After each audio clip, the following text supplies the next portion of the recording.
Hello and welcome back to the finish line. Right, before we start, the sad news broke last night that Pat Smullen lost his battle with pancreatic cancer last night.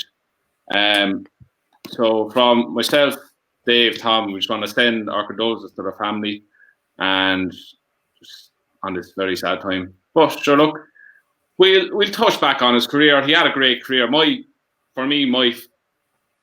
first lasting memory of him was winning the Gold Cup on Rite of Passage all them years ago. That's when I started really getting into racing. And I actually backed him that day, 25-1. Age of Aquarius, yeah. But what a jockey he was. 25 years, most of it at the top level. He's an unbelievable rider, gentleman off the course. Like, he's professional. As everyone says, he was the professional. What's your memory of it? It's probably I was full short Age of Aquarius to win that race, and probably that race is the one that sticks out. And Harzan winning the Derby, because the pinnacle of flat racing. Yeah, it's the pinnacle of flat racing. That's just very sad. He's a very young man. Just goes to show you, I really do have to live your life in the moment. And he was so positive about cancer and helping and trying to raise money and stuff. Like, his simple description of having cancer was the life throws curveballs that you basically just get on with it. So that's just very sad. I think that's it, isn't it? I mean, it's so easy to get, like, you get diagnosed with such an awful illness and you have to go through such hard treatment. It'd be so easy to just, take a step back and concentrate on yourself and your family and do that. But Pat didn't. Just recently raised $2.5 million on that Irish Champions weekend with the Champions race, and they had auctions and all that. It's a crazy amount of money. And he was still in the public eye, when you just wanted to raise awareness for it. That kind of sums him up, really, I think, doesn't it? And, I think that takes an awful lot. I think when you get something so serious as that, the easiest thing in the world to do is just to take a step back, but to actually go out there and raise awareness and raise so much money for it, it's really tough. But positive in the worst times of life. I've never seen someone be so mentally strong. It shows the measure of the man, and I think jockeys are just strong characters in general. You have to be to do the job they're doing. But he showed great, like Andrew said, mental strength. And if anybody follows me, I try to promote positive mental health, and he's a prime example of a person that was suffering something bad and didn't let it take control of his life and tried to still help others and do his thing along the way. Yeah, and his career in the saddle was, like, I think Harzan just topped it off. So happy to see him win a Derby on Harzan. He won 12 European Classics, was Irish champion jockey 9 times, was champion apprentice twice. It was such a great career for him in the saddle. But I think one of the things as well about Pat was he was so good on the Wednesdays and Thursdays, and it's not when he really shone. He obviously shone in the big races, but he really stood out on those days, which was so much better than so many jockeys. And like, if you're riding in a Group 1, you're a very good jockey, but if you're riding, you could be riding on a midweek card, and Smullen was just a million times better than him. Yeah, he'll be sadly missed. Yeah. Right, let's try get upbeat again. So as you probably know, like, the Gold Cup and all that is on the weekend. Let's be honest, no one cares. We don't. We went through the race and we came up with 2 races. So we said, the hell with it. Another Cheltenham Festival Ante Post video. Champion hurdle, boys. Ante Post again ish. We're going to give pros and cons. We're going to go through the field in a bit, not too much detail, but a bit of detail. So we start and go through the field. So, Betopin, last year's winner. Pros. Dave, what's your pro over? She gets the mayor's allowance. She's really fast jumper, and she's defending champion. Tom? Yeah, I mean, same as Dave, really, isn't it? She gets that mare's allowance. She's been there and done it. She's a very good jumper, and she was by far and away the best last year, wasn't she? So they're the positives for her. They're easy to pick out, really. Yeah, I'm not even going to add to that. Cons. The con last year was that she hadn't produced it at Cheltenham the year before. To be honest, her price is probably still a good price. There is no real cons about her. The only thing is the horses that are coming from the Supreme or from the Triumph to progress past her. But the horses that are in it that she bet last year she'll beat again. Do you think the same, Tom? I think the cons are last year's race is not a classic champion hurdle, is it? Yeah. Sharjah had been beaten out of sight a couple of times already last season, let alone before we get to his Cheltenham record and what he's done there. So, Darva Star is an improving horse, but, he's a horse who's improved from handicaps. He's an 8-year-old. Silas Emery was coming back from a disappointing chase campaign. And then you've got Petit Mouchoir, who, look, he is what he is, but he's not going to win champion hurdle. Who got sold for 70 grand yesterday, which was... Yeah. Off the Gordon Elliott's. Gone back to Gordon Elliott's, yeah. So that should be interesting. But, yeah, look, they're the negatives. They're the negatives. The negative for me is that it wasn't a great race last year,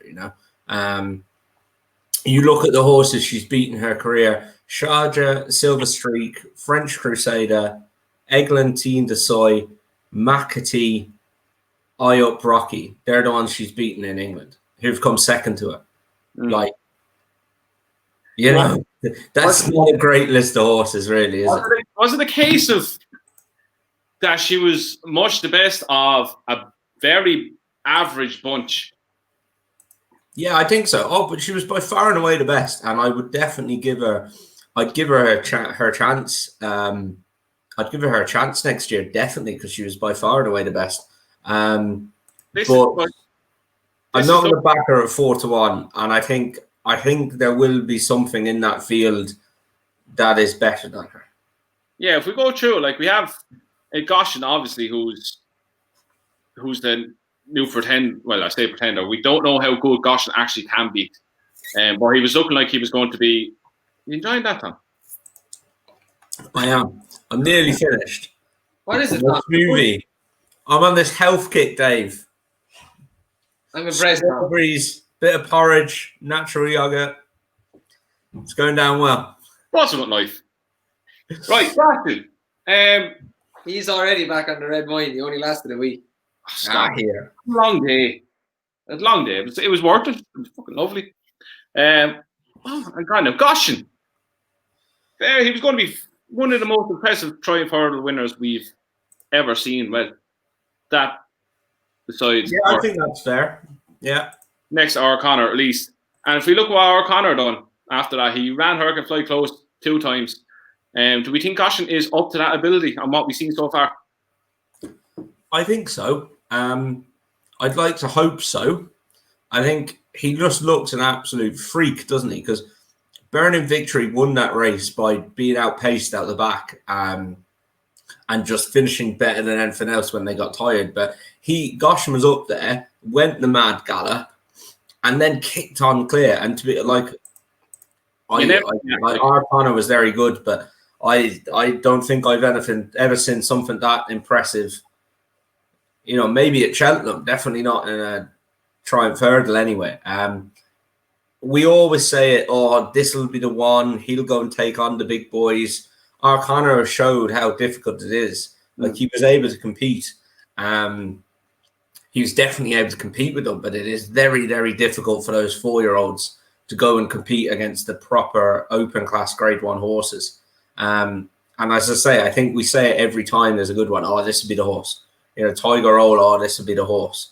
But what makes me think that he will is actually size and scope. He's not your normal 4-year-old. He's a big boy, and he's only going to grow and get stronger and stronger. Like, he reminds me, he's built in the style of Faugheen. He's just a big, burly hurdler who has no regard for life whatsoever. And he just run as fast as he can, jump if he wants to. To me, he has all the attributes for a champion hurdler. Like, before the Triumph hurdle, everyone was crabbing his jump. I was crabbing his jumping. But the faster he went in the Triumph hurdle, the straighter he was, and he pinged every hurdle. Like, he even jumped the last perfectly. It was just a freak accident that caught him out. Like, there's a lot more positives than negative. The only negative I can see with him, he's going to be a 5-year-old.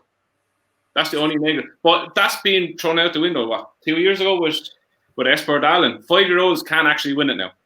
And I think we could be seeing another 5-year-old win it come March. Yeah, again, I've more negatives for him. My negatives on him are his age. Like, okay, Esper Dallin, but it doesn't happen too often.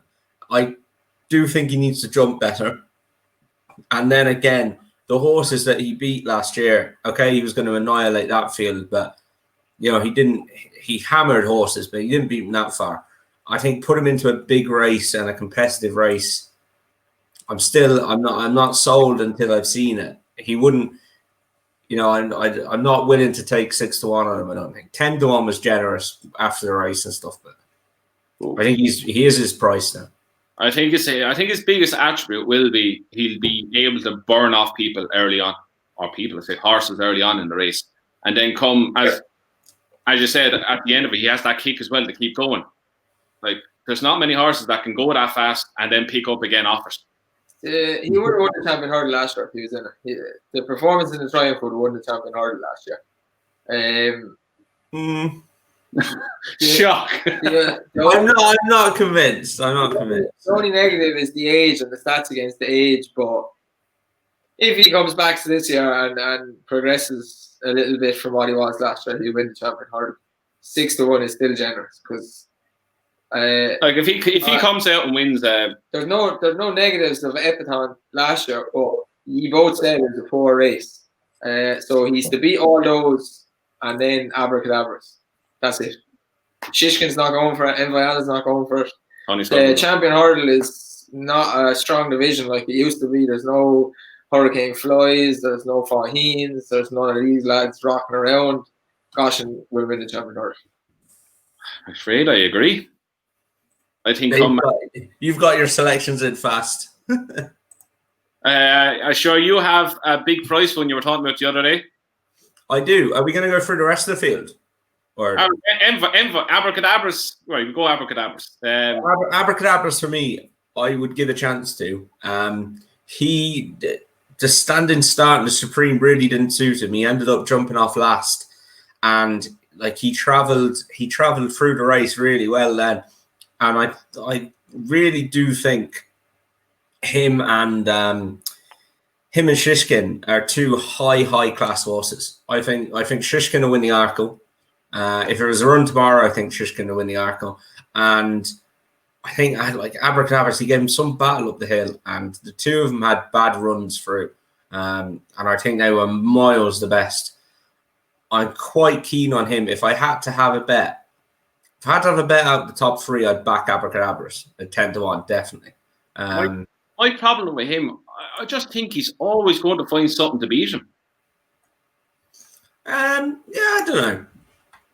I don't know. I just think he got they were a good bit clear in the Supreme. I just think the two of them are very smart horses in my book. Anyway. I think come this time next year, we'll look back at that Supreme and say it was bar the top two, maybe back to Captain Guinnesston and Asterion Falange going the other way around. They're about the only decent ones that are going to come out of that race. There's not much strength and depth to it. And it was, as you said, it was a race that kind of just fell apart. And they were just left there in front.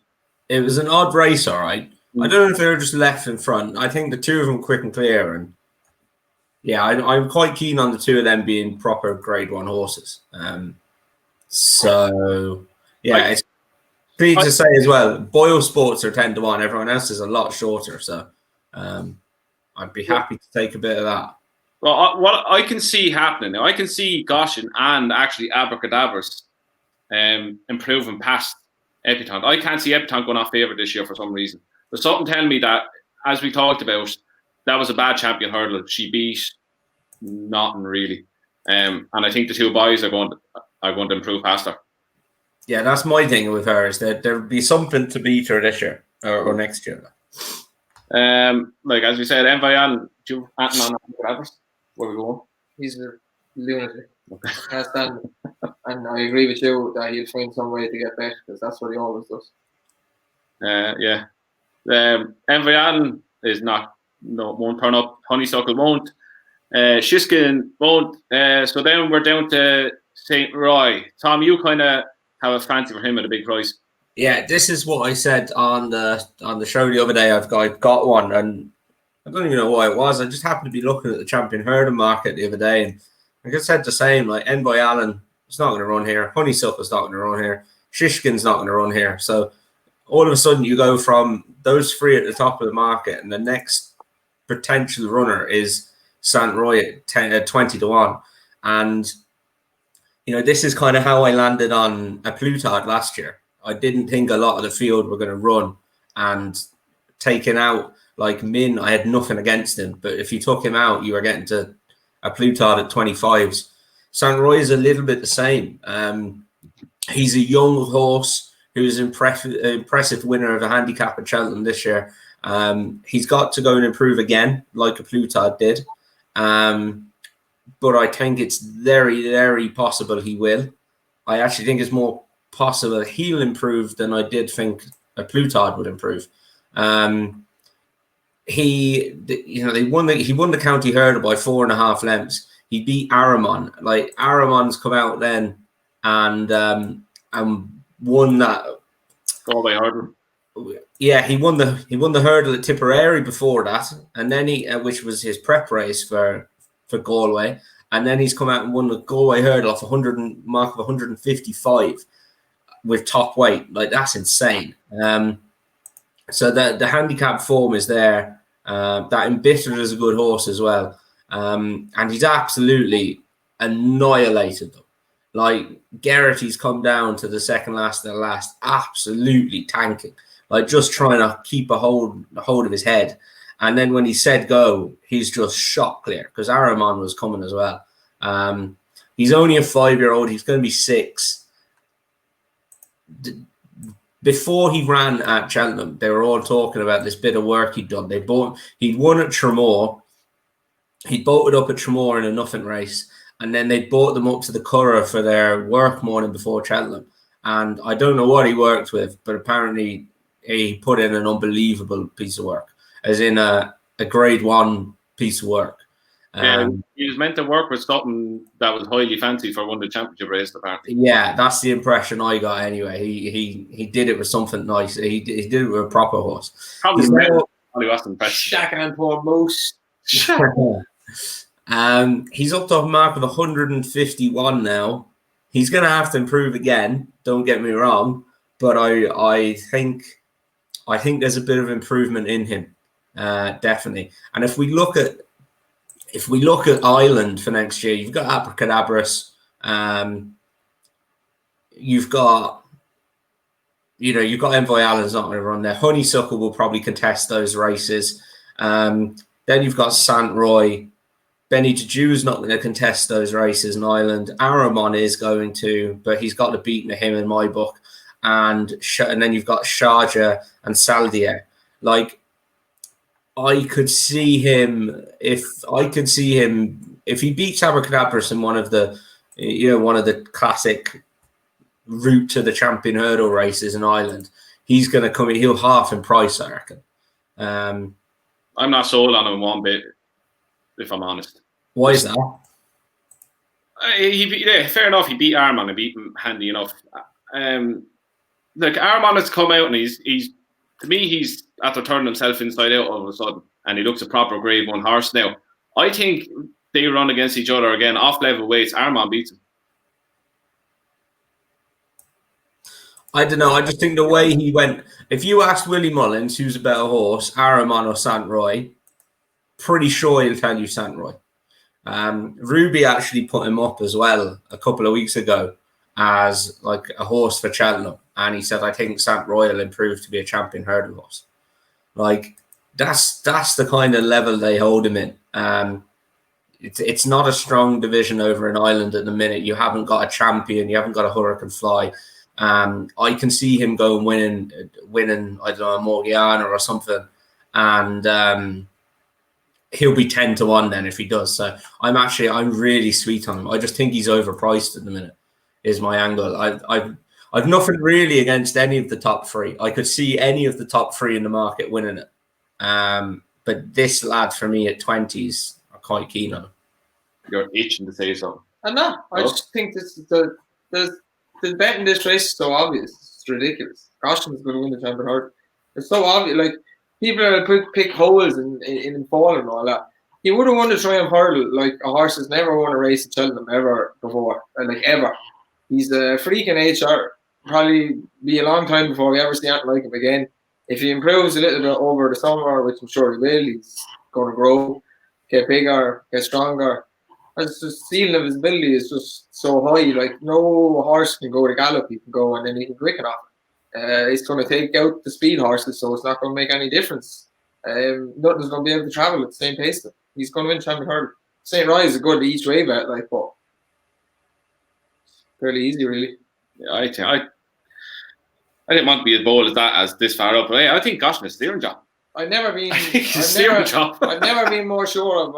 I didn't want to say it. It's like in the middle of September. I've never been more sure of a horse winning the Cheltenham Ante Post or before than Goshen. And I picked out some good ones. I was pretty sure Boum Photo would win last year, but I'm 10 times more confident in Goshen winning the champion hurdle than I was in Boum Photo winning the. Are you not worried though about the record of 4-year-olds? Even a little bit. No. Because, as I said, the race is not as good as it has been in other years. And 4-year-olds going into 5-year-olds can win it if they are a really good horse. And depending on how strong the race is. And it's not as strong as it was when Hurricane Fly was around and Rock on Ruby and Faheen. And you just put Rock on Ruby up there. Yeah, well, he won a champion hurdle. And it was a good division then. It's not a strong division anymore. I'm worried about that and his jumping, really. Like Hurricane Fly and Faheen and whatnot are like 170 plus horses. There's not a single 165 plus horse in the champion hurdle market at the moment. And Goshen is the one that could possibly become a 170 horse. So he's going to win the champion hurdle. Yeah, I agree. I like your confidence. Like the St. Rye 21 is a good bet because you're going to take out Envoyan, Honeysuckle, and Shiskin. So he's going to be, as Tom said, he's going to be about 10-1, I'd say, by the time the race comes around. But yeah, Goshen, as Tom said, are you worried about 4 going into 5? No. We have never, ever seen anything at the caliber of this lad. The size of him, his speed, his ability. His jumping was all over the place prior to getting to Cheltenham. That's because he was Dawson. He was so far ahead and he was bored out of his bollocks. He doesn't have them anymore. It's like a Premiership footballer playing League 3 or whatever when he retires. It's just all too easy. That's why his jumping was pot for the start. Because they ain't going fast enough for him, man. It was just like, I'll just kind of tip over this and do whatever I want. I wonder can I jump sideburns? Right, to sum it all up.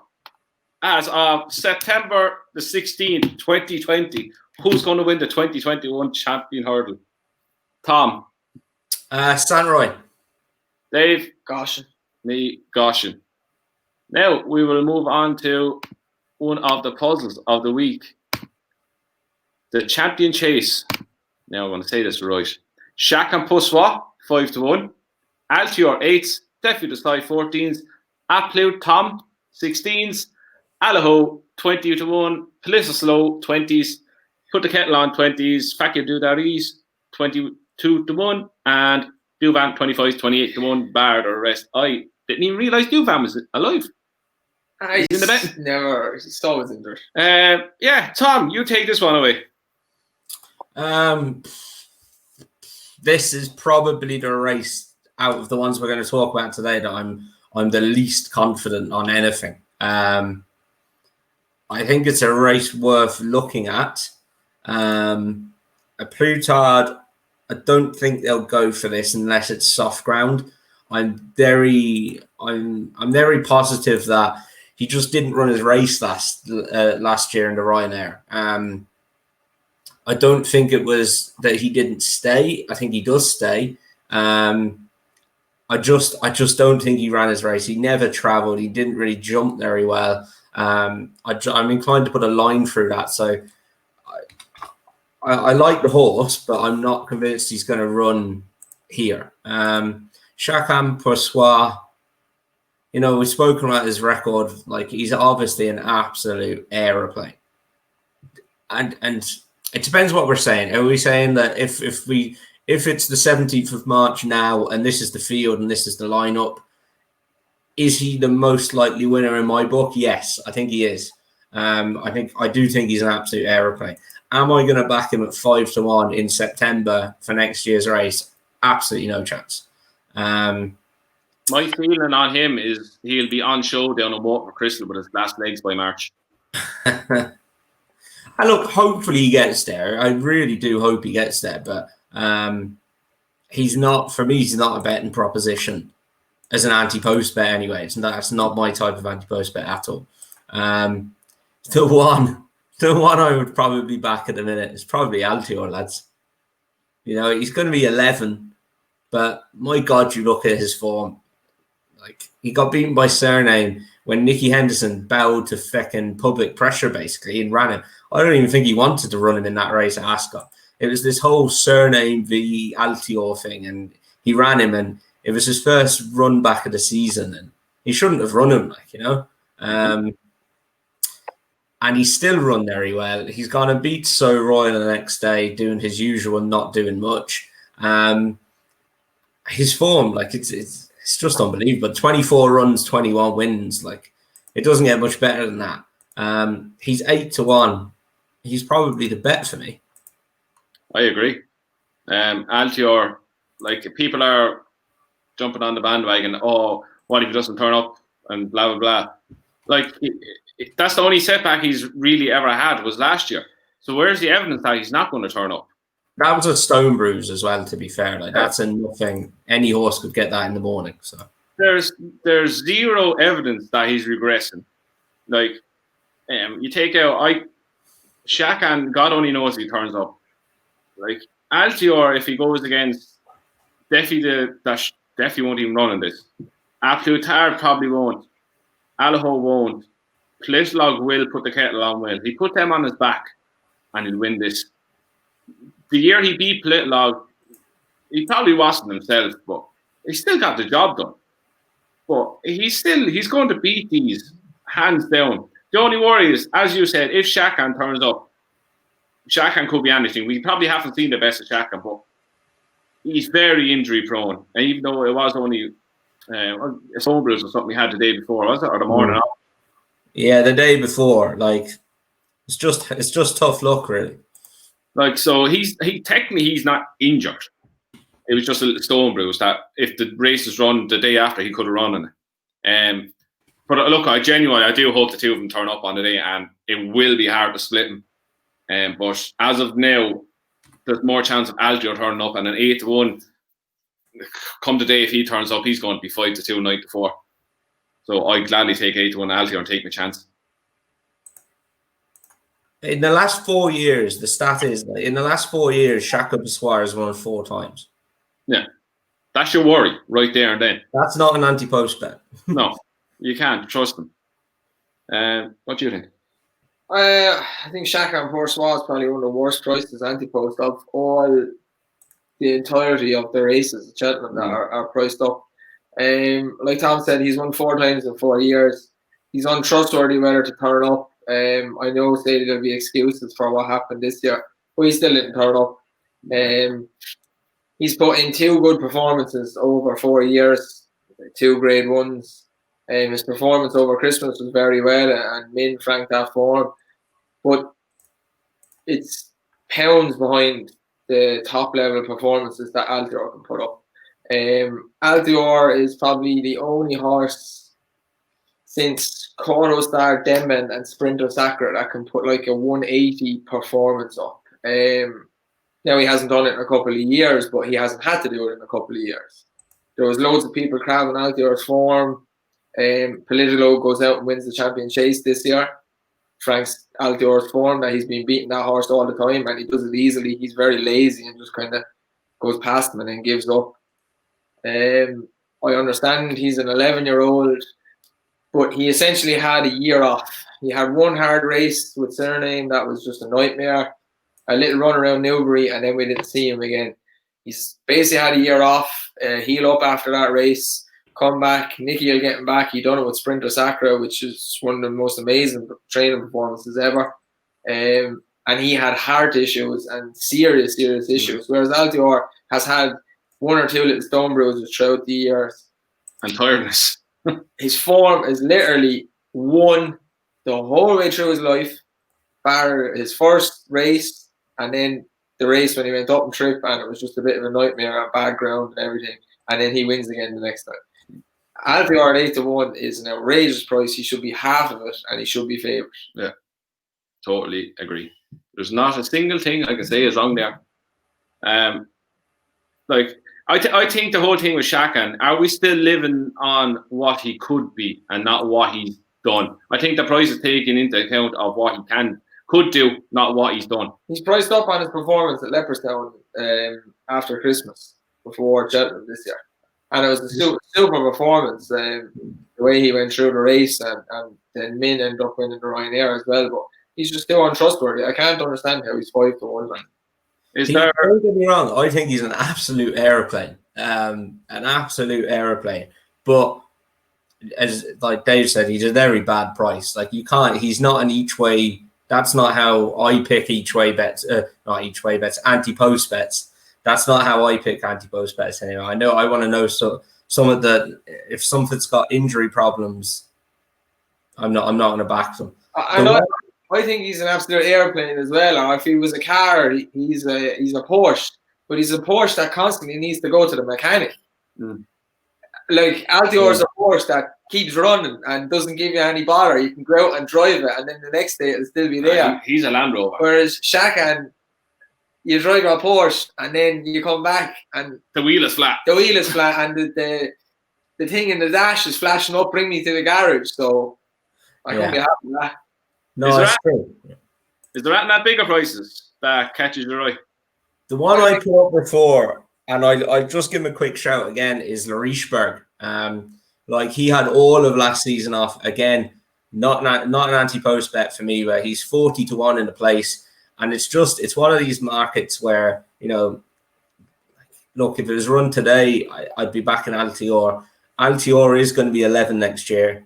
Defi is just too many blots on his copybook now for me. Shakun's too many injury worries.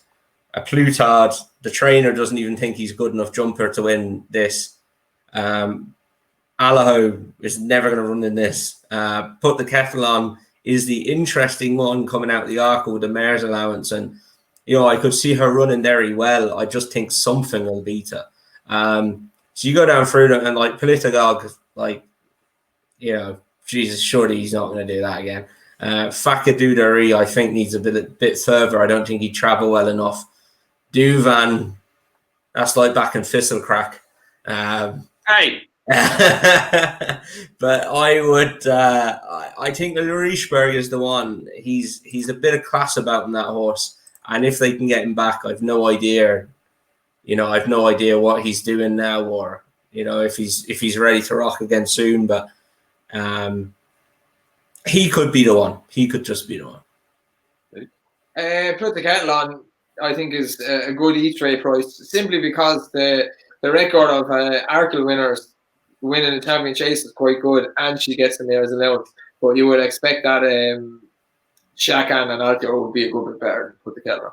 Yeah, I think she's a good each way bet of now 20-1, because this is the race she will go for. Obviously, like it's been touted up, like as Dave said, Arkle winners have a great record in the Champion Chase, and it wouldn't be the first time Henry de Romhead trained an Arkle winner to go on and win a Champion Chase. But as you said, if Shakan and Altior turn up, you'd be hard pushed to see her finished in front of the two of them. But look, 20-1 each way, you won't put anyone off when you know she's going here. And you'd expect her to beat Blitlock. Definitely, as Tom said, definitely Absolute Hard, Alho, they won't run here. So yeah, I agree with David. Put the kettle on for each way, but come to the end of it, Altior 8-1, Ante Post is a great bet for me anyway. Tom, yeah. If I was forced to have a bet now, I think it would be Altior and maybe a small couple of pennies each way on Le Richebourg at 40-1, but very small stakes. Altior. Now we will move on to Thursday and the Stairs Hurdle. So Paisley Park 7s, Benny the Jew 8s, Envoy Allen 12s, Honeysuckle 12s, Davers Star 16s, the reigning champion Lindsay Gar Oscar 16s, Slow the Burley 16s, and Time Hill 16-1. This all boils down to if Benny the Jew turns up or not. Do you agree? Yeah, for me, this one, I have Paisley Park backed, and it's small bet, and I won't be backing him again because you need to see will he come back from what happened. This turned into one of the biggest disappointments last year at the festival. That Liz McGar Oscar is an absolute yak. I can't believe he won a world hurdle or a stairs hurdle. But obviously Paisley Park won himself, and such is life. I honestly think Benny's a 3-miler. She should go for this race, but she'll go for the mare's hurdle again, and it'll be her against Honeysuckle. I think they think she would have bet Honeysuckle last year. Well, they're sorely wrong. Right, with the ride that she was given and so on and so forth. And Benny is one of my favourite horses in training, but she wouldn't have beat Honeysuckle. She does not have the speed over 2.4 or 2 miles to beat Honeysuckle. She's a 3-miler. Her two best performances in her life are over 3 miles in France and that day up in Gorn, Toyesti's day last year. Paisley Park, you haven't a clue what way he's going to be, so I was humming home what to do with this. And I think the bet in this is Time Hill. I think he'll stay over hurdles. He's all a 3-miler. His 2 mile 4 hurdle wins over Cheltenham. He's always staying on. He's off the bridle. One of the first horses off the bridle. It's bearing in mind that I think the Albert Bartlett last year is a very, very good race and a very, very good Albert Bartlett for the standard, which it usually isn't. Monkfish, latest exhibition, Fury Road are all really good Grade 1 horses, and they'll win and go back and forth all year, I'd say, in the 3-mile chases in Ireland. If Philip Hobbs is smart enough here, he'll keep Time Hill over hurdles, give him one more year over hurdles, because there's a good chance that he'd win or have a really good shout in this race. Tom, what do you make of that? Yeah, I mean, Dave's selection, Time Hill, I think, and that is Dave. That's the angle I look for. He is going to stay over hurdles. They've said he's an absolute pony, and if he's like, there's only one race he can run it. If he goes to the Cheltenham Festival, he's going to run in that race. So that is the kind of Ante Post bet that I like. He's 16-1 in one place. That he's not a bad bet at all. Paisley, if you look at the top of the market, Paisley Park, he's had his operation, his heart operation, and it went well. And he's come out of it fine, which is a good positive sign. I was just looking at Sprinter Sacra's form there, because he's the other top grass famous horse to have had an issue with his heart. He got pulled up in that race in Kempton in December 2013, right? He didn't win another race until November 15.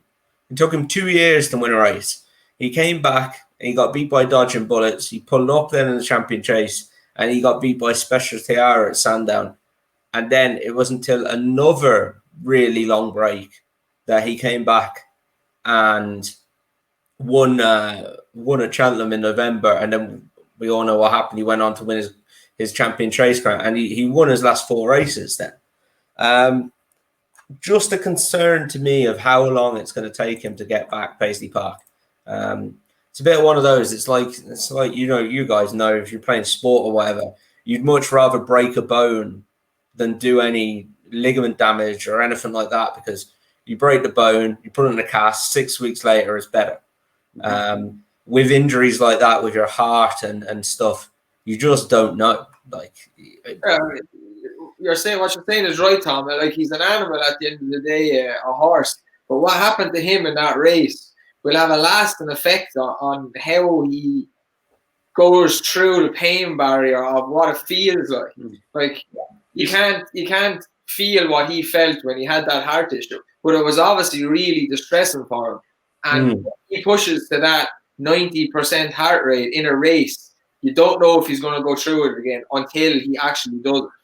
Yeah, you'll have to wait until he actually comes back. And what does he do when he comes off? He's the pronounced horse that always comes off the bridle, but will that actual kick be still there? Will he want, as they said, will he want to go through the pain barrier? Like, I know myself, and speaking to myself, like doing ankle ligaments, doing grinds, you're very, very wary of what's going to happen the second you go full pace at something. It's going to be, I know they're smart animals. Let's not be stupid. They're smart animals. They're going to remember what it felt like. They're going to remember where it happened. And I think the big thing comes down when he goes back to Cheltenham. He's going to remember it happened here. And what's going to happen when he actually gets off the bridle and comes near that hill. You'll have to see him run at least twice before he even contemplate backing him. Because, like, as Tom said, it's a muscle issue. It's his heart. It's not like he's at the pulling a hind or something. It's his heart.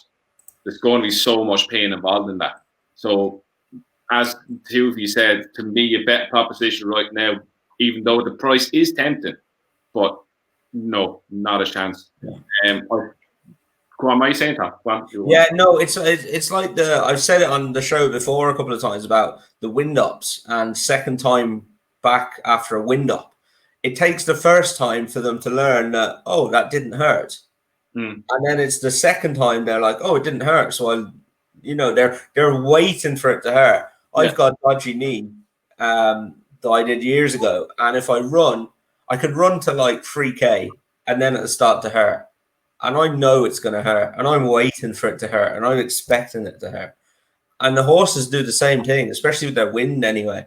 They know that at some stage they're not going to be able to breathe. And then the whole thing of after a wind up, okay, I can breathe. But it takes them the first run to realize they can't breathe. You can even see it even when they make a mistake over a fence. If they plow through a fence, you can see straight away they'll air the next one because they know that this is going to hurt if I do the same thing again. They're not stupid. Like, they know exactly the pain barriers they're going through. So he's going to remember it. Let's not be foolish. He's going to remember it. I think the same thing will happen with, as you said, Tom, with Sprinter. He remembered how sore that was when he pulled up at Kempton. And it took him ages to get his confidence back. But, yeah, you need to see it. And, like, as much as I want to see Benny to do run this, I agree with Dave. Like, it's William Mullins we're talking about.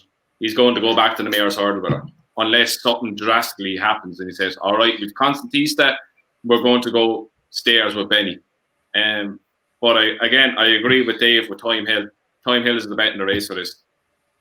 And that is the only way I can see it happening, is if they say, right, we've got Constantista, because her form at Cheltenham is just insane. Yeah. And if they say, right, Constantista's fit and healthy, she'll bolt up in the mares, or she'll at least give Honeysuckle a race. Honeysuckle a race. So we'll go there. But yeah, look, I don't know, Benny. She's obviously very talented. She's just a horse I'm keen to take on. Not for really much reason, to be honest. Would you take her on? She actually turned up.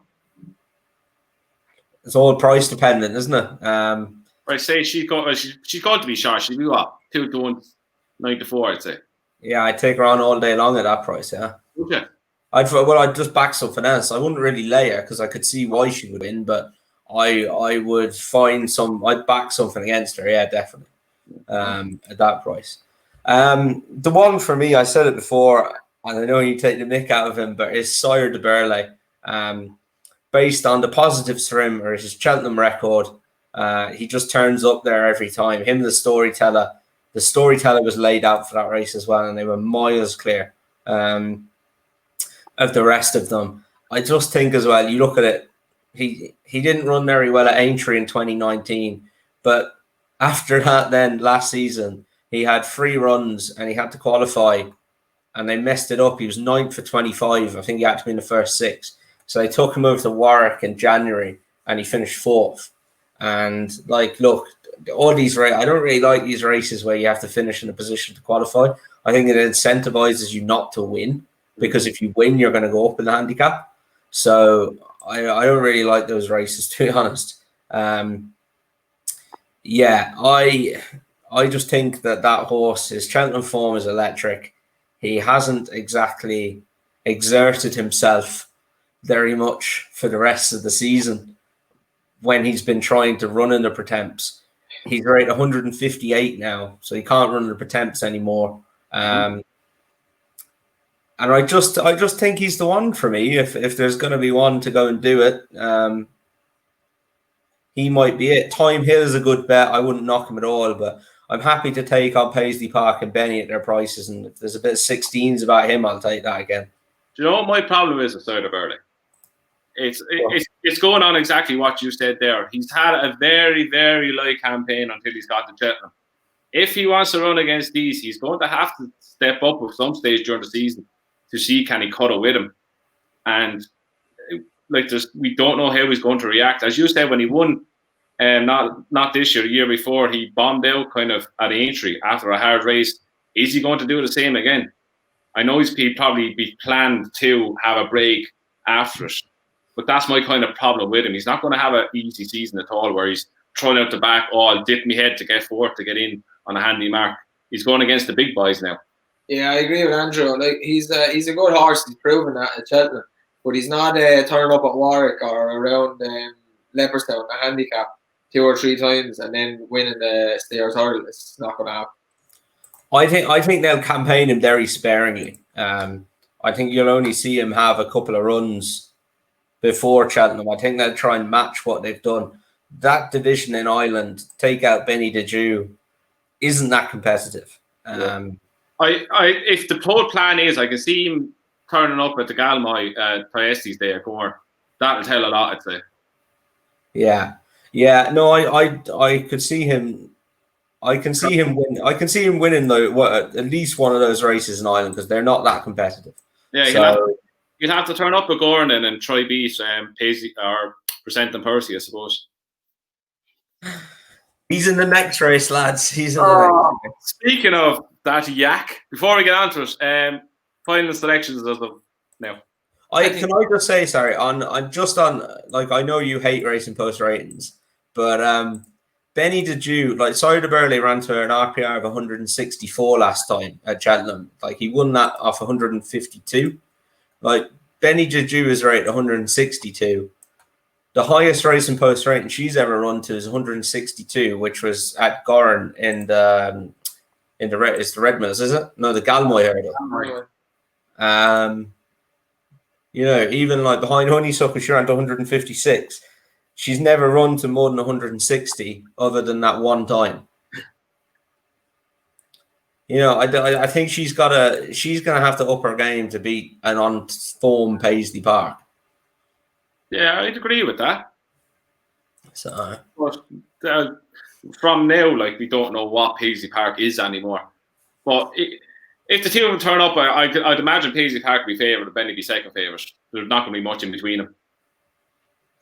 Yeah, it depends on what they've done throughout the season, obviously. But yeah, I imagine if they turned up on song, Paisley would probably just be a bit short on her. Yeah.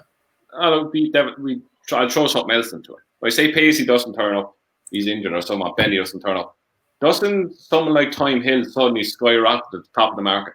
Yeah, that's why I think he's a great price right now. And he'll win some of the trials over in England as well. Yeah. You're right, Dave. I wouldn't. He's a good Ante Post bet for that race. Yeah. Back already? Nope. No, you better get on the bandwagon. This is boring, lads. We're agreeing on stuff. I know. It won't last for long, though. We won't agree on it. Now it's going to get interesting. It's 2020. The Cheltenham Gold Cup. Album Photo 6-1, Santini 7-1, Champ 12s, lost in translation 14s, the Manila Indo 14s, top of the game 16s, Delta Work 25s, Sam Crow, if he's not full of drugs, 25s, and that Yak at 28s. We'll be leaving go and get it out of the way. I think Tom can go. Go on, Tom. Go on. Get it out of the way. Okay, we go through like Album Photo is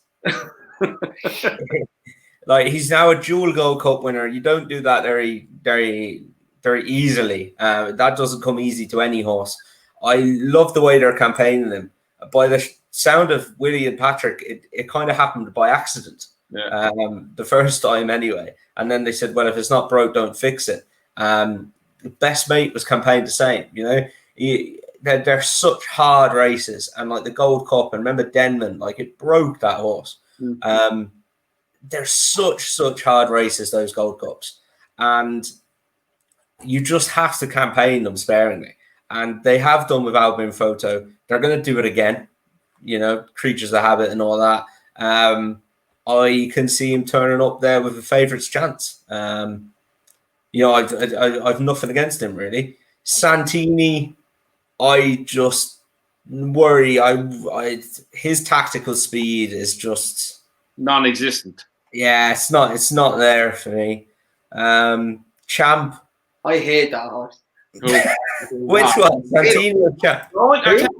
Santini. I hate it. Come 2022, he'll win the goddamn Grand National. He's not going to win the Gold Cup. Like he's one tiny piece of some decent form. And it was literally beating Roxana in a 3-mile hurdle around Aintree. It's dog shit. Like it is. Like how he goes off the prices he goes off is beyond me. And now he's going to live on coming second in the Gold Cup just because the way it was ran and he was running on at the end. He is useless. I have this argument the whole time with Robbie or whoever in the chat. Like, it's not the first time he's done it. He's constantly finishing fast, but the race is over by the time he gets going. He's horrendously slow when it comes to the pace picking up in races. He's left behind them. Like they tried cheek pieces on him. It made him go a half a kilometer faster. He's constantly going to get outpaced for every race he's in. Like that graduation chase. He barely won a Sandown. Yeah, and he done the same thing. He done the same thing in the Felton when he was a novice as well. He got outpaced at Kempton, which happened some horse to Kempton, but he jumped terribly and then he was running on at the end. I remember you were taught because of that, like he'd a right good chance in the thing in the RSA, but he's just always going to do it. If there ever was a horse that needed blinkers, a hood, cheek pieces, like a special new thing for a horse that combines all of it together, it's him. He's always going to be labelled the unlucky horse because of the way he runs. But he's not. He's not unlucky. He's a fool. You hear, the fractions, the speed he was finishing. Yeah, the race was goddamn over. The rest of them are pulling up past the line. Stop, like. Sorry for interrupting. Sorry, Tom. Go. Champ, next. Champ. So you don't like Santini, no? Yeah, look, you go down through them then. Champ, for me, he's got to improve his jumping. He's got an engine, but I think Delta Work proved the last time that if you make a mistake early on in the Gold Cup, you're on the back burner from then, like you're in trouble. The next one is Manila Indo. He's one I've put up before for this race. I really, really like him. His Cheltenham form is very, very good. He was dicking around basically with Allaho, and he was getting to the front then, and he was running sideways. He was pricking his ears. He was doing everything but going in a bloody straight line. Champ came past him with about 10 strides left, and he's gone on a couple of lengths from Allaho. Like, I think there was more left in the tank. I sincerely doubt he's going to get into his position in the Gold Cup where he's left in front running around the place. Like, that's not going to happen. So I could see him at least being placed in the Gold Cup, I think. That wouldn't surprise me at all. I'll tell you why I agree. I'll tell you exactly why I agree. I'll say my piece. It's exactly what Tom said. Once Champ went past him, I backed Menendo. My God, do I resent him now after this. He fucking ran after him again. Once he went past, he bombed. He was running around like an idiot. Like he tried wasn't going forward. over the last fence. Yeah. Oh, that day haunts me in my dreams. You've then got Last in Translation, who I can't see staying to win the Gold Cup, but you have to take into account that the Tizard forces ran shite all week, and he ran a race. So, you know, I can't. Oh, yeah. I'm done. You're on everything he had at Cheltenham. I'm done. I won a good bit of money at Cheltenham, but You're done with Tizard? He fucked me at Cheltenham last year. I love Cheltenham. So then you've got top of the game, who I've nothing against, but his big glass legs, I'm not backing him anti-post, even with Dave's money. I may have backed him each way with Dave's money. I may have backed him anti-post with Dave's money. but yeah, no, he wouldn't be for me anti-post anyway. Delta Work, look, he kind of is what he is. I know he made that mistake, but I think he's going to have to improve again to win a Gold Cup. Sam Crow, no comment. Allaho, I've no idea how that happened. Absolutely not a clue. Yeah, you just won't say. You're too politically correct to say what you're really. I've no evidence. I've no evidence of it. He stopped to a fucking walk in Limerick, and then he comes back and wins at Cheltenham. I've no idea how that happened. Allaho, Minella Indo is better than Allaho, and then you get to Percy. And look, I tried to get it out as quickly as possible when the news came out. And we got a few quid on at 50s. His form's there, lads. His form is there. He was only beaten. Pat Kelly was so out of form for the last 2 years. He's beaten 3 lengths on his reappearance behind Min. He's beaten 4 lengths then at Leopardstown Christmas behind Delta Work. And then he was beaten 4 lengths in the Irish Gold Cup behind Delta Work as well. And then he's fallen at the second last at Cheltenham. The Racing Post have him run to an RPI of 172, which basically... Yeah, keeping the white coat. Yeah, okay, thanks. Do you know what the definition of insanity is, Tom? But now we have a new angle. No. This definition. What's the definition of insanity, Tom? Doing the same thing over and over again. Exactly. Different result. Exactly. Look, but now... Tom... Percy. I feel like this is every video. I feel like I'm like this every video. Why am I here again? Right. Okay. I'll put it to you this way. It's like if there was a horse rated 100, right, and it moved to Pat Kelly, it moved from Pat Kelly to Gordon Elliott, and it ran in a 0 to 109 handicap, would you back it? Would it go off favourite? Yes. This thing is running in Gold Cups, though. Yeah, but that's the point. There's improvement in horses from moving them from bad stables to good stables. The RSA broke him. But it didn't. He was only beaten a couple of lengths last year in Grade 1s. So you can't say, it's not like he's getting tail off and tail off and tail off. The RSA. So after the RSA, he went and won the Galmoy Hurdle, bolted up in his prep race, and then finished lame as a duck in the Gold Cup. After that, he's come back and finished 3rd beaten 3 lengths behind Min, 5th beaten 4 lengths behind Delta Work, 3rd beaten 4 lengths behind Delta Work, and then fell when the Racing Post are basically saying off his rate they think he'd have finished 4th. Well, the Racing Post are liars. But they're not. Like, he would have finished about 4th in that Gold Cup. He's got to improve a couple of lengths to be placed in the Gold Cup again. Like, that's all. So Gordon Elliott has to improve him a couple of lengths from Pat Kelly. Do you not think Gordon Elliott would improve a horse a couple of lengths, 2 or 3 lengths from Pat Kelly? Dave, take this, please. You do, you see. You do. You just hate presenting Percy. No, you just hate presenting Percy. I tell you, I'm going to give it to you straight now, Tom. And I tell you who has a chance. I just asked you a question. You won't answer it because you know that on a normal day, Gordon Elliott would improve a horse from Pat Kelly by at least 2 lengths. I don't If he care. does that, he's banging there in contention. I don't care if he goes from Pat Kelly to the Jesus of horse racing trainers. Presenting Percy is not winning a Gold Cup. Ever. Why though? Ever, right? Because he's had 2 attempts and he didn't win it either time. He ain't winning a Gold Cup.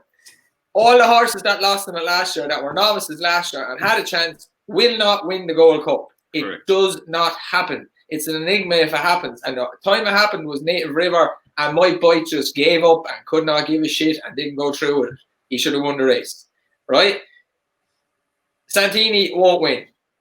Presenting Percy, you're talking about form behind Delta Work. Delta Work's not good enough to win the Gold Cup. Correct. So the form is not good enough. Whether he was 3 lengths, 4 lengths, a nose or a tail, he's not going to win the Gold Cup. That should be a thing, a tail. Delta Work's not going to win the Gold Cup, right? It's not impressed with him. The horses to take out are the novices from last year, Boum Photo, and Top of the Game. Legend. Top of the game. Top of the Game, and Andrew agrees with me here, has glass legs only because he got a year off. He's not like super injured all the time. He's a massive, massive horse, and he got a ligament injury, I'm not even going to say the word. Suspensory injury. Yeah, he's a massive horse who got a suspensory injury. That's not a good sign for his comeback. And Paul Nichols gave him the year off to grow, so on and so forth. Right there, the horses take out of it.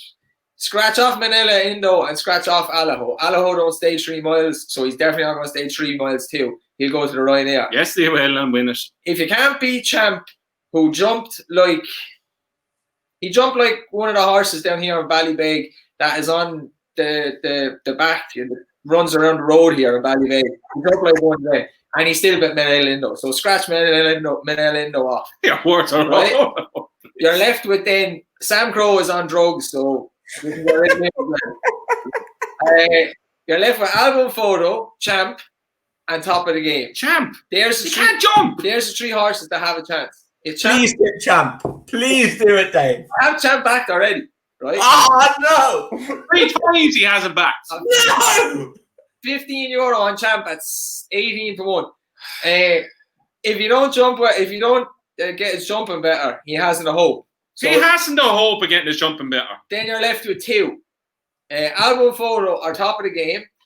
Boum Photo's price won't contract all that much. He still went off last year at like 4 to 1 because he'll only run at Tremor and then he'll run Cheltenham. So it's not going to make much difference. The other horses will race a good bit more. The bet is Top of the Game because he'll win the Ladbroke, what used to be the Hennessy, which still should be the Hennessy because it is the Hennessy, and he'll be half the price he is now. Talk of men in white coats, Andrew. But They're knocking at your door there, mate. Send down 2 coats, will you? Please. the Jesus. most likely winner Christ. is Boum Photo. Well, thank God you said that. Thank God you redeemed yourself right at the end, Dave. The most likely winner is Boum Photo. The best yeah. bet right now is Top of the Game. Stop. So you're going through Percy's form and saying, "Oh, Delta won't win a Gold Cup, so that means Percy won't win a Gold Cup." Can you beat Altior? Lost in translation, or Santini. You don't think either of them will win Gold Cups, and that's all Top of the Game's form. He's as good as the 2 of them. He got beat by Lost in Translation at Aintree, and he beat Santini by half a length at Cheltenham. So he's as good as them then on those form lines. That's what you're saying. You don't think either of them will win a Gold Cup. Why is Top of the Game going to win a Gold Cup? He took a year off. Do you not think he can progress a few pounds? No, I think that's a really bad thing that he had a year off because he had a leg injury. I think it's good. I think for him personally, it was a good thing. Can we just put this to bed? Like, none of them are going to touch Boum Photo. He has every single one of them on form, on back form, between all of them. He holds every single one of them. He is going to win again. He's going to go to Tramore. He'll do his little trot around there, break the track record again, turn up at Cheltenham, be about 4 or 5 to 1 again, and win by half length or so. It's clear as day. Sometimes things are too complicated. This isn't. Boum Photo wins back to back. Top of the Game. The less I say about it, the better. But I can't see it. I say it to you right now, right? Oh, the fingers out. Oh, yeah. the broadcast in the Gold Cup. Album photo, champ, and top of the game. It's the 16th of September. I guarantee you, by February, Andrew will be after back and top of the game for the Gold Cup. No. Unless he comes. I guarantee you. The only way this will happen. See, the only way this will happen. And obviously, I'm in this game to make money. If he suddenly comes out and shows, Jesus Christ, he is really that good, then I will consider him. Of course I'm going to consider him. If he then wins the Hennessy, you're going to back him for the Gold Cup. And I put my hand on heart, if Presenting Percy suddenly comes out and becomes a superstar, of course I'm going to consider him. Hold up for a second. Hold up. Andrew, do you have top of the game back to win the Hennessy? No. That's a lie. I have to win the Hennessy and Gold Cup. See! I never knew I done it. You must have done it. I done it. I don't know. I looked at my phone one day and I seen what Ante Post Betting had and I went, when the fuck did I do this? I'm up in the horrors, up in Alphys. He was talking shit about top of the game, convinced me, geez, that's a great person. Yeah, nope. I am not going to the pub with you two on that day if that's what happens. You end up back in there.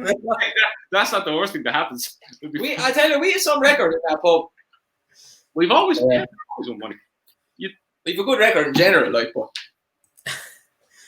Yeah, look, Percy kind of is his price now, but at 50-1, when you found out he'd moved, that was a wild price. I was happy to take it. He kind of is his price now, but we'll see. I'm not writing him off just yet. Right, so to sum up, Album Photo for me. Album Photo, most likely winner. Top of the game is the best bet right now. Tom? Top of the game is about the worst bet right now, in my book. Become you and you've become Tom. Look, I think we all agree on. I just don't get sometimes with you, Tom. Right? Is how pessimistic you are about things. Like you're so pessimistic about like love winning the Ark, or you're so pessimistic about. My horse in France the other day. Right. Your horse in France the other day. I'm so happy. I thought he was going to win, and now I'd be happy he comes fourth. And then he won, and I said, Tom, have a little bit of confidence, and things might be all right. You're so pessimistic about love. The Monday after she won the Oaks, your house, your wedding fund, everything was going on love. Everything. And these are good horses, or horses that have shown good form, and you try and minimise it to find a way for them to get beat. And then 4 years later, you're still back in this rag. Like, I just don't understand how someone so pessimistic can find positives in Presenting Person.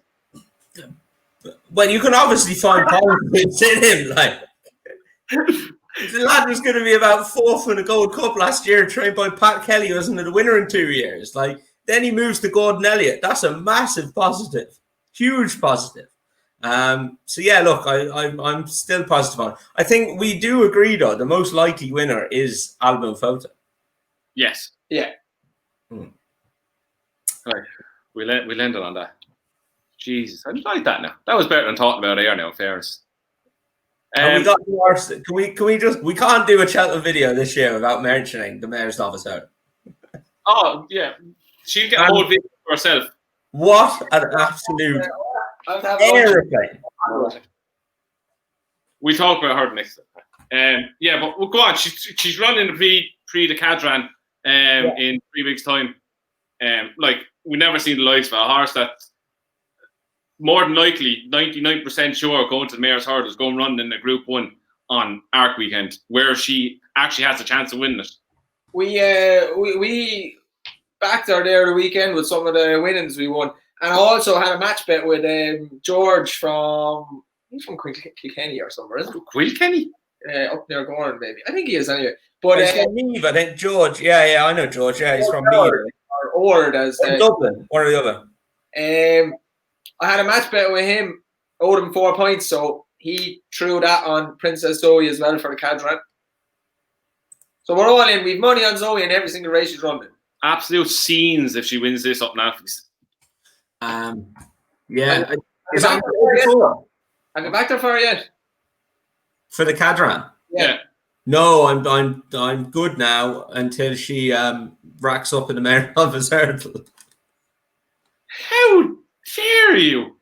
No, I'm fine with back. I don't need to back her anymore. Why? Why? You don't want to win more money.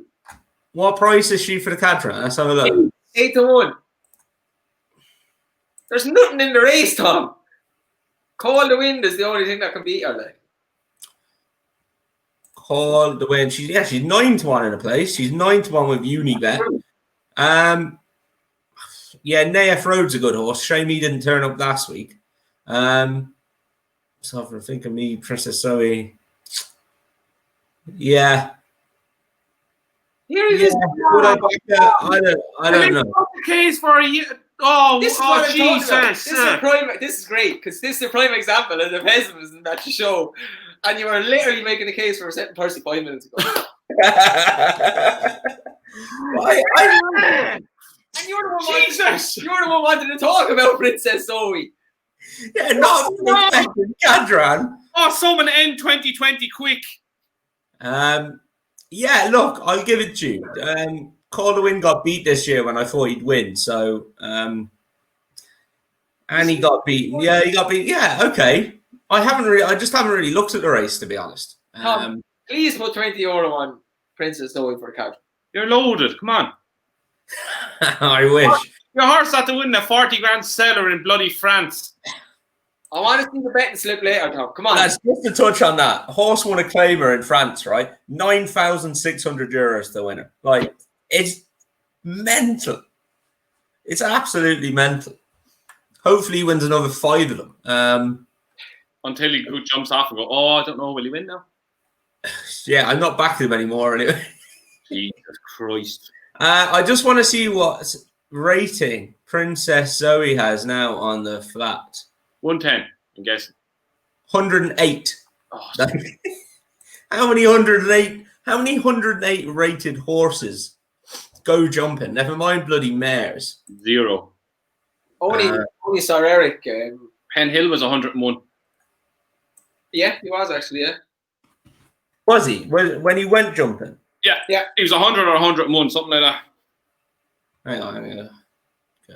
No. What price is Zoe for the mares now? Do we know? 8-1. She's short than that, I think, in a place. She's 5 somewhere. She's 5 somewhere, but she's 8-1 generally. Yeah, 101. Yeah, just that was high. She, let's have a look for her now, is the Mare's Novice Hurdle. Can't believe we're so excited about a Mare's Novice Hurdle. Oh, we're balls deep in it, that's why. Well, we thought you were really excited, apparently, or not. No, it's just... Jesus, she's as big as 10-1 in a place with Skybet. I need to own my Skybet account. She's 5-1 with Bet Victor. Useless. Yeah, so look, let's hope she does the business. But right, I have kids to go collect from school. But yeah, I have to go. So food. This obviously is not a weekend preview. But on the betterman.com/betting tips, myself, Dave, and Tom might jump in this time. Show me the money. I still I'm not saying this on camera. I'll tell you after. Yeah, we put up selections. You can go to betterman.com/betting tips. Sign up in the sign up bar at the end of the screen. You see our logo with Betterman's logo and extras. There's been some problems with people signing up. So if you can't get into it, literally just send your email to info@betterman.com or send it to me on Twitter or anything like that, and I'll manually put it in.